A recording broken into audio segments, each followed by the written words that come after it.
Here to induct our next nominee is another Indianapolis figure whose work deserves honoring. He is our unofficial historian and has created an exhibit that travels the state, helping to spread the history of Pride in Indiana. This exhibit stood in the airport atrium for a week during the Pride World Conference in 2017 and helped tell our stories to thousands of visitors from all over the world. Please welcome Mark Allen Lee. The late, great Reverend Howard Warren was better known as God's glorious Gladfly. He was known for helping those who were scorned and rejected from the church, because he too was scorned and rejected from the church when they found out that he was HIV positive and gay. And so he spent the last 10 years of his life reaching out to those who also were rejected. And he helped them when they were in the hospitals or when they were on their dying days. He was the one who was there holding their hands and reaching out, giving them hugs, giving them smiles, and helping them through their final moments.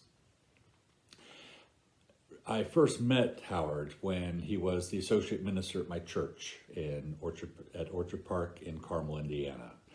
And it was soon after when he was outed and ended up becoming head of ministry at the Damien Center for the next 10 years.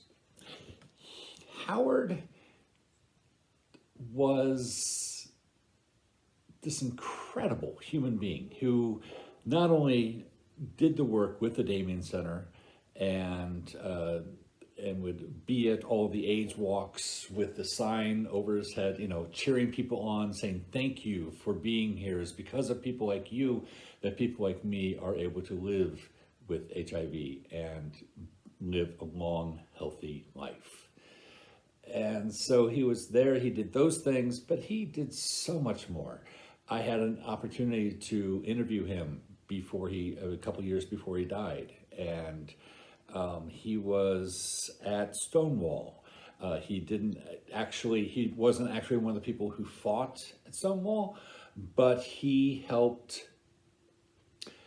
stood at the park behind, across the street from the bar, and he watched as others fought. And then the very next week, he was at an apartment building where they took a collection, and he wrote a check for, $50 to $100, something like that, to help start what later on became the gay men's health crisis, and did all this incredible work to help people who were HIV positive in New York and around the world.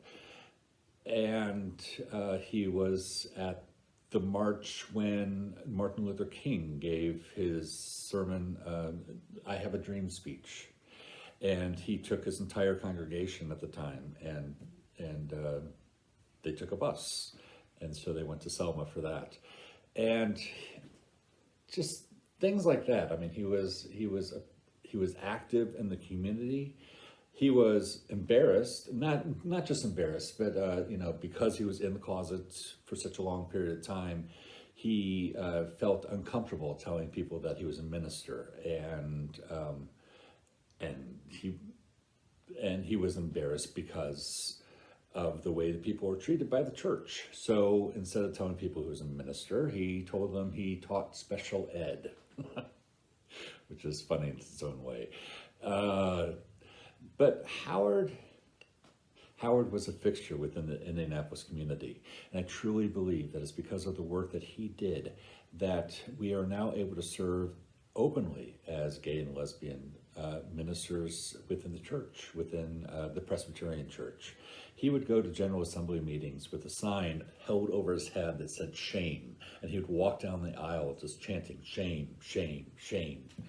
And it's because of this confrontation, because of the fact that he wasn't afraid to speak out, that I believe they changed their mind, and they're one of the first churches to allow gays and lesbians to serve as ministers.